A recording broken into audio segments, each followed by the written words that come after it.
पटना के बांकीपुर विधानसभा की सीट नितिन नवीन के राज्यसभा जाने के बाद खाली हुई थी। अब इस पर पीके यानी प्रशांत किशोर ने ताल ठोकी है और मतदान के दौरान उनके समर्थकों और भारतीय जनता पार्टी के समर्थकों में लगातार तनातनी रही। कई बार प्रशांत किशोर भी पुलिस से सवाल करते नजर आए।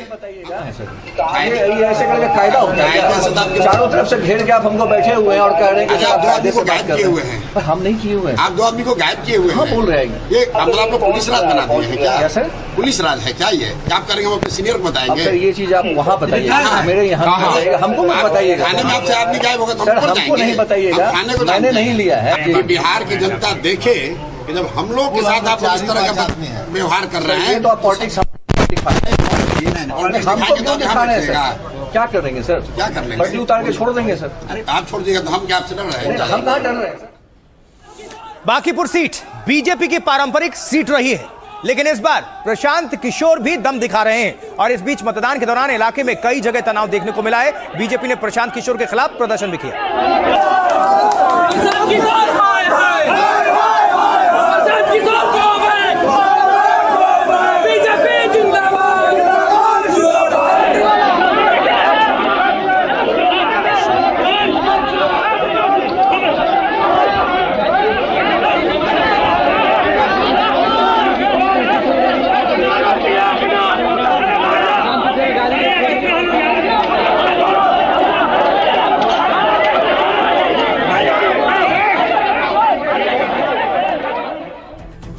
ये तो बिहार की हम बात कर रहे थे, लेकिन उधर मध्य प्रदेश दतिया उपचुनाव में भी वोटिंग हुई है। नतीजे 3 अगस्त को आएंगे। आइए जरा जल्दी से देख लेते हैं कहां कितना मतदान हुआ है।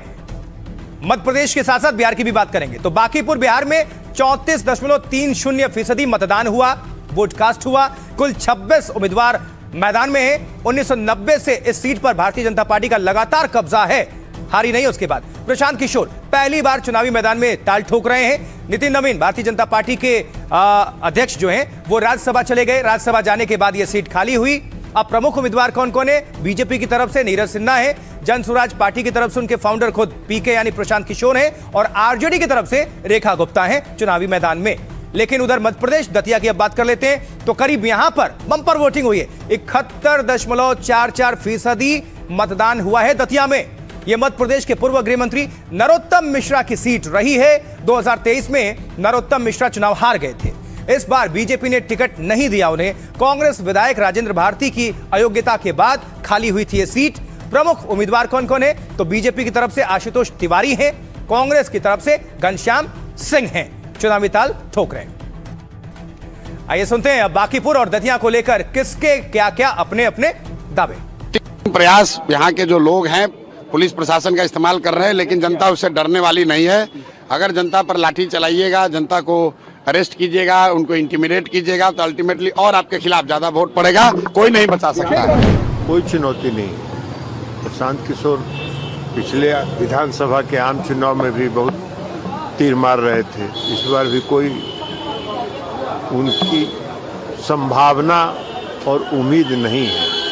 वो मुंगेरी लाल का हसीन सपना देखते रहते हैं। बिहार की धरती ऐसे लोगों को स्वीकार नहीं करती है जो हवाबाजी में विश्वास रखते हैं। इस बार उपचुनाव में बीजेपी की बड़ी करारी हार होने जा रही है और हमारी प्रत्याशी राष्ट्रीय जनता दल की रेखा गुप्ता जी भारी मतों से उनकी जीत होने जा रही है।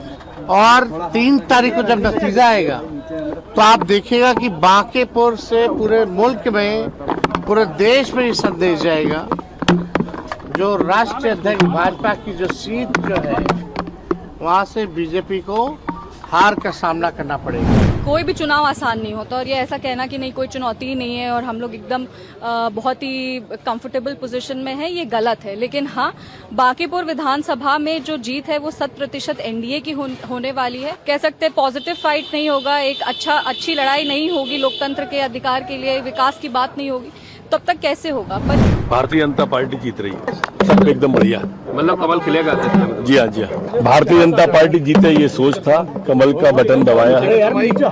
कांग्रेस जब हारती है तो ऐसे ही आरोप लगाती है, ये हताशा और निराशा का परिचय होता है। मध्य प्रदेश की राजनीति को बदलने वाला चुनाव दतिया की जनता को जिम्मेवारी मिली है। माँ की कृपा से 25,000 वोट से आदरणीय घनश्याम सिंह जी और हाथ का पंजा जीतेगा। भारतीय जनता पार्टी शिकस्त खाएगी और कांग्रेस पार्टी के कार्यकर्ताओं और जनता का आशीर्वाद दोनों का जो समावेश हुआ है, ये अद्भुत अकल्पनीय मध्य प्रदेश की राजनीति में बदलाव का संकेत है। और अब एक बिहार की राजनीति से दिलचस्प खबर। क्यों? क्योंकि उपेंद्र कुशवाहा के बेटे जो हैं दीपक प्रकाश, वो नीतीश कुमार के साथ भी मंत्री थे और अब भी सम्राट चौधरी के साथ भी हैं, लेकिन वो ना तो विधानसभा के सदस्य हैं और ना ही विधान परिषद के। तो अब सुप्रीम कोर्ट ने इस पर सरकार से सवाल पूछ लिया है। चलिए जरा विस्तार से आपको बता देते हैं कि दीपक प्रकाश कौन है और मामला ये पूरा क्या है, समझते हैं। देखिए, दीपक प्रकाश बिहार सरकार में पंचायती राज मंत्री हैं। वो राष्ट्रीय लोक मोर्चा के अध्यक्ष उपेंद्र कुशवाहा के बेटे हैं, लेकिन वो ना तो विधानसभा के सदस्य हैं और ना ही विधान परिषद के। नियम कहता है कि मंत्री जी को 6 महीने के भीतर विधायक होना जरूरी है। अब सुप्रीम कोर्ट ने उनको लेकर बिहार सरकार से सवाल पूछा है। कोर्ट ने पूछा है कि राज्य सरकार को यह बताना होगा कि यह कैसे हुआ। बिना विधायक बने कोई 6 महीने से ज्यादा मंत्री कैसे रह सकता है? सुप्रीम कोर्ट दीपक प्रकाश की नियुक्ति पर दाखिल पीआईएल पर सुनवाई कर रहा था। सुप्रीम कोर्ट में 1 महीने पहले भी जनहित याचिका पर सुनवाई हुई थी। तब दीपक प्रकाश बिहार सरकार और चुनाव आयोग को नोटिस भेजा गया। दीपक प्रकाश नीतीश कुमार के साथ 4 महीने और 26 दिनों तक मंत्री रहे। नीतीश का जब इस्तीफा हुआ तो उनका कार्यकाल अपने आप खत्म हुआ। इसके बाद अगले 22 दिनों तक उन्होंने कोई भी मंत्री पद नहीं संभाला। अब 7 मई 2026 को सम्राट चौधरी की नई सरकार में वो फिर से मंत्री बना दिए गए। संविधान में लगातार 6 महीने बगैर विधायक मंत्री बने रहने की बात है। याचिकाकर्ता की दलील है कि दीपक 6 महीने से ज्यादा वक्त से मंत्री हैं। वहीं दीपक पहला कार्यकाल 6 महीने से पहले ही खत्म हो गया था उनका। अब सुप्रीम कोर्ट इस मामले की सुनवाई 27 अगस्त को करेगा। लेकिन सवाल पूछा गया सुप्रीम कोर्ट की तरफ से। अब सुनवाते हैं दीपक प्रकाश को लेकर उनकी पार्टी क्या कह रही है, बीजेपी क्या कह रही है और विपक्ष क्या कह रहा है। सुप्रीम कोर्ट में जो विषय विचाराधीन होता है, हमारी पार्टी का स्पष्ट मत है कि वैसे विषयों पर कोर्ट के बाहर कोई टीका टिप्पणी नहीं होनी चाहिए। माननीय न्यायालय का जैसा निर्देश होगा उसका अक्षरतः पालन होगा। संविधान के अनुच्छेद 164(4) के तहत माननीय मंत्री की नियुक्ति हुई थी कैबिनेट के मंत्री की तरह। अब इस अनुच्छेद का क्या इम्प्लीकेशन है, ये माननीय उच्च न्यायालय जिस तरह की भी व्याख्या करता है, जिस तरह का भी आदेश देता है, बिहार की सरकार उस आदेश का अक्षरतः पालन करे। दीपक प्रकाश किस हैसियत से बिहार सरकार के मंत्री के पद पर बने हैं? संविधान की अवमानना, संविधान की अवहेलना बाबत भी मंत्री के पत्र कैसे बना हुआ है? दुर्भाग्य है इस देश का कि उच्चतम न्यायालय की टिप्पणी के बावजूद भी सरकार चुप है। अगर दूसरी होती सरकार तो तांडव चलता कई प्लेटफार्मों पर, लेकिन अभी तो कुछ नहीं कोई बोल रहा है भाई। इसके पहले भी सुप्रीम कोर्ट ने टिप्पणी की और आज भी की। लज्जा से मरनी चाहिए। ये बात होगी बिहार की और वहां के पॉलिटिकल खबर की। अब आगे बढ़ते हुए आपको लिए चलते हैं कहां?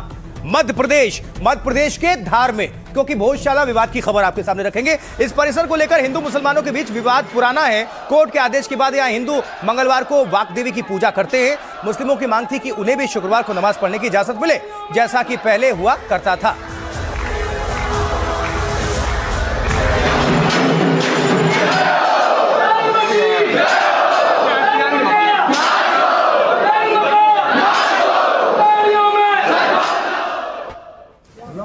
तो अब सुप्रीम कोर्ट ने परिसर से सटी दरगाह की जमीन पर मुसलमानों को नमाज की इजाजत दे दी है। ये जमीन जो आप देख रहे हैं, देखिए इसे, ये वही जमीन है जो विवादित परिसर से सटी है और जहां नमाज अदा की जाएगी।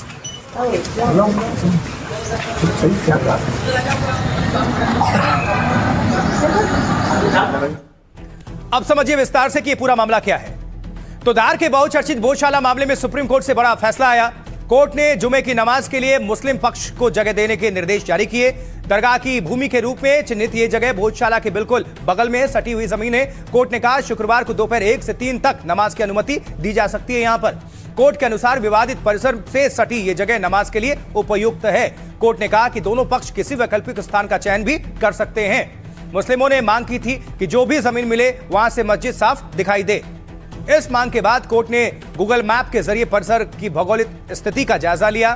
तब जाकर कोर्ट ने दरगाह भूमि को सबसे व्यवहारिक समाधान माना।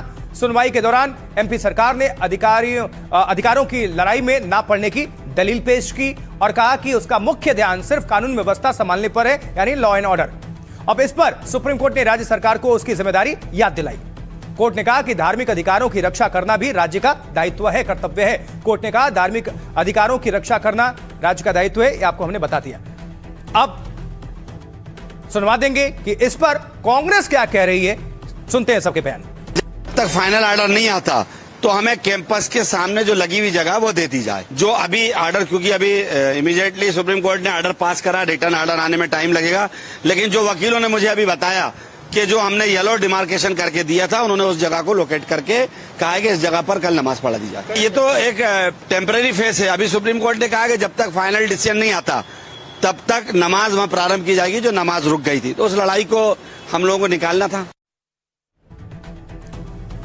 आगे बढ़ते हुए अब बात सावन के पवित्र महीने की। जी हां, तो सावन महीने की शुरुआत हो चुकी है और हर तरफ बोल बम का नारा, जयकारा ही सुनने को मिल रहा है। देखते हैं कुछ तस्वीरें कांवड़ियों की भी। अब सबसे पहले आपको काशी विश्वनाथ के दरबार में लिए चलते हैं, जहां मुख्यमंत्री योगी आदित्यनाथ ने महादेव की पूजा अर्चना की है। सुनिए जरा मंत्रोच्चार।